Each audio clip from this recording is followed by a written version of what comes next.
नमस्कार। मैं हूं विजय विद्रोही।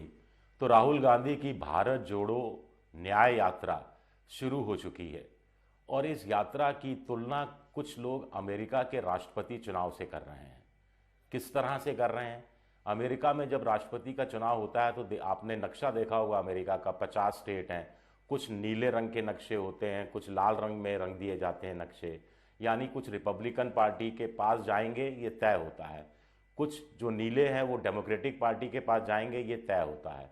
बाकी कुछ स्विंग स्टेट्स होते हैं। ये स्विंग स्टेट्स तय करते हैं कि राष्ट्रपति कौन होगा। ये बदलते रहते हैं। इसी तरह राहुल गांधी की जो भारत जोड़ो न्याय यात्रा शुरू हो रही है, जिन 15 राज्यों से होकर गुजरेगी उसमें से 5-6 राज्य स्विंग स्टेट्स हैं। और राहुल गांधी की यात्रा अगर स्विंग स्टेट्स को इंडिया के पक्ष में लाने में कामयाब हो गई तो ये यात्रा बेहद सफल मानी जाएगी। नहीं तो तीसरी बार भी प्रधानमंत्री के पद पर नरेंद्र मोदी हमें शपथ लेते नजर आएंगे। तो ये स्विंग स्टेट्स कौन से हैं? बंगाल स्विंग स्टेट है, उसके बाद बिहार स्विंग स्टेट है, फिर उत्तर प्रदेश स्विंग स्टेट है, और झारखंड स्विंग स्टेट है, और महाराष्ट्र स्विंग स्टेट है। कुछ लोग पंजाब को भी स्विंग स्टेट में शामिल करते हैं, मैं भी शामिल करना चाहूँगा, लेकिन भारत जोड़ो यात्रा यहाँ से गुजर नहीं रही है।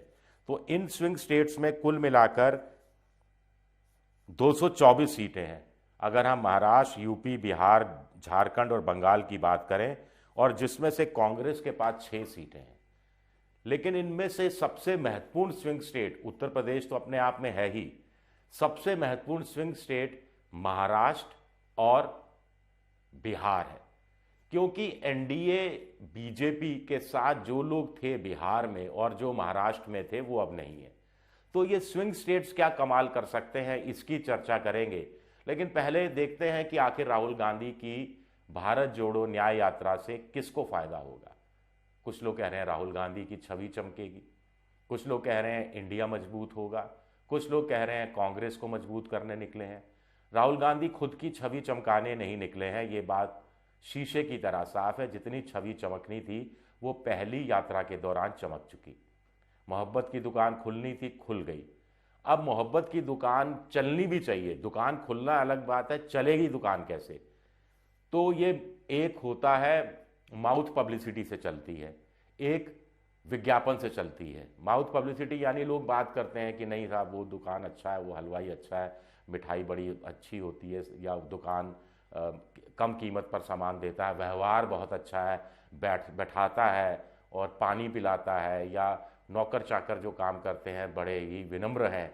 इसी तरह राहुल गांधी को अपनी दुकान चलानी है, और वो माउथ पब्लिसिटी से भी चलानी है और विज्ञापन से भी चलानी है। तो दोनों चीज़ें कम से कम मणिपुर में जो मैं आज सुबह से यात्रा देख रहा था 1-2 घंटे, उसमें वो चीज़ें दिखती हैं। अब बाकी 2 सवालों के जवाब एक दूसरे से गुथे हुए हैं। कांग्रेस मजबूत होगी तो इंडिया पॉलिटिकल फ्रंट मजबूत होगा, इंडिया पॉलिटिकल फ्रंट मजबूत होगा तो कांग्रेस अपने आप मजबूत होगी, और दोनों मजबूत होंगे तो राहुल गांधी की छवि अपने आप चमकेगी। लेकिन ये काम इतना आसान नहीं है। फिर स्विंग स्टेट की बात कर लेते हैं, जैसे पश्चिम बंगाल स्विंग स्टेट। वहाँ पर मोटे तौर पर अब ऐसा लगता है कि ममता बनर्जी अलग चुनाव लड़े, कांग्रेस और वाम मोर्चा अलग चुनाव लड़े, और दोनों मिलकर टैक्टिकल अंडरस्टैंडिंग के साथ आपस में चुनाव लड़ें और बीजेपी को हराने की कोशिश करें। ये शायद एक व्यवहारिक समाधान निकल कर आ रहा है। हालांकि 8 दिन राहुल गांधी असम में लगा रहे हैं। असम में सिर्फ 14 सीटें हैं, कांग्रेस के पास 3 सीटें हैं, बीजेपी के पास 8 सीटें हैं, 8 या 9 सीटें हैं, बाकी 2-3 सीटें इधर उधर हैं। तो वो उस बहाने जो 24-25 नॉर्थ ईस्ट की सीट हैं उन पर वो अपना एक तरह से प्रभाव डालने की कोशिश कर रहे हैं। झारखंड एक और स्विंग स्टेट है, वहाँ पर महागठबंधन है। कांग्रेस के पास एक ही सीट थी, सिर्फ 14 सीटें हैं, लेकिन 14 सीटें इस लिहाज से मजबूत हैं या महत्वपूर्ण है कि अगर गठबंधन ने बहुत जोर लगाया तो 14 में से वो हो सकता है 8 सीटें जीतने का मादा रखती हों।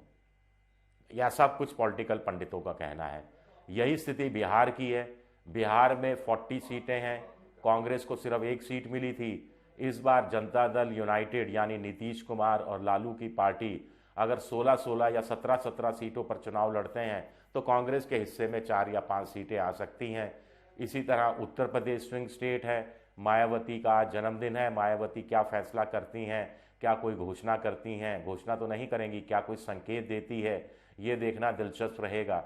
अखिलेश तो अपनी तरफ से संकेत दे रहे हैं कि वो कांग्रेस को मत डीएमके से ज़्यादा, ममता से ज़्यादा और नीतीश लालू से ज़्यादा सीटें देने को तैयार है। तो इसका एक बड़ा संकेत निकलता है।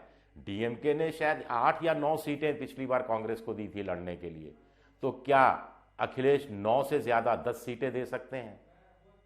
10 सीटें जीतते देते हैं तो महागठबंधन वहां काम कर सकता है, ऐसा मोटे तौर पर नजर आ रहा है। पंजाब की 13 सीटों में सबसे बड़ी बात है कि जब राहुल गांधी उत्तर प्रदेश पहुंचेंगे, जहां 11 दिन लगाएंगे, तब तक चुनाव की घोषणा करीब करीब हो चुकी होगी, चुनाव का रंग चढ़ने लगा होगा। और दूसरी बात यह है कि वहां पर सीट शेयरिंग भी लगभग तय हो चुकी होगी। यही चीज़ महाराष्ट्र की है। मिलिंद देवड़ा ने इस्तीफा दिया है एक सीट को लेकर। इसके पीछे 2 तरह की कहानियां कही जा रही हैं। एक कहा जा रहा है कि जिस सीट से वो चुनाव लड़ना चाहते थे वहां पर पिछली 2 बार से उद्धव ठाकरे की शिवसेना के अरविंद सावंत चुनाव जीत रहे हैं, तो वो गठबंधन में कांग्रेस के हिस्से कैसे सीट आ जाएगी, ये मिलिंद देवड़ा को समझना चाहिए था। कुछ लोग कह रहे हैं बात उतनी नहीं है। बात यह है कि मिलिंद देवड़ा के कॉर्पोरेट जगत से अच्छे संबंध हैं, इसीलिए एआईसीसी ने उन्हें खजांची नियुक्त किया था और तब कहा था कि एक और साथ में होगा। लेकिन 2 और नामों की घोषणा कर दी गई, जिसमें से एक सज्जन ने इनकार कर दिया, लेकिन ये चीज़ अखरी मिलिंद देवड़ा को।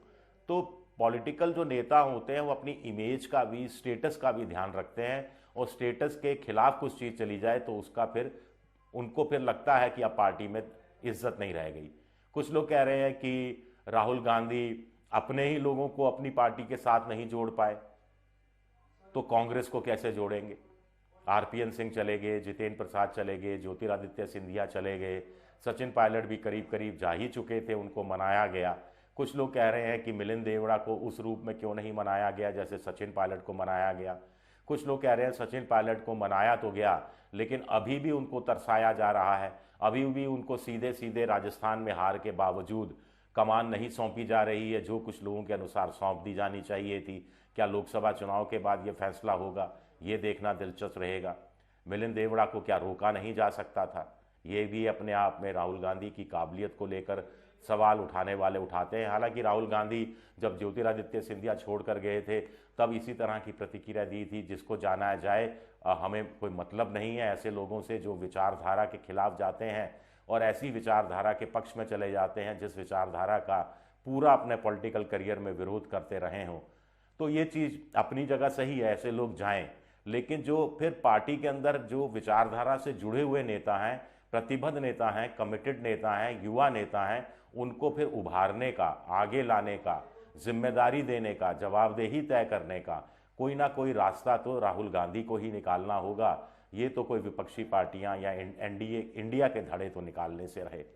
एक सवाल उठता है। एक और बात राहुल गांधी की भारत जोड़ो न्याय यात्रा से कही जा रही है कि वो सामाजिक अन्याय की बात कर रहे हैं, आर्थिक अन्याय की बात कर रहे हैं और फिर राजनीतिक अन्याय की बात कर रहे हैं। सामाजिक अन्याय यानी जातीय जनगणना की बात हो रही है।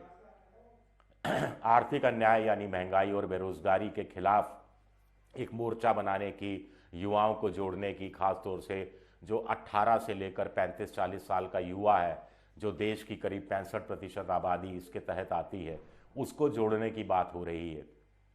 लेकिन इसमें 2 चीज़ें इंपॉर्टेंट होगी जिस पर राहुल गांधी के लिए अब तक राहत की बात है कि इंडिया के धड़े हैं वो संकेत दे रहे हैं। अखिलेश यादव ने तो ये साफ तौर पर संकेत दिया है कि उत्तर प्रदेश में जब यात्रा आएगी तो जब जहां उनसे कहा जाएगा बात उसमें भाग लेने के लिए, माफ कीजिएगा, तो उसमें वो भाग लेने का समय निकालेंगे। लेकिन निमंत्रण तो मिले, प्रॉपर निमंत्रण मिले।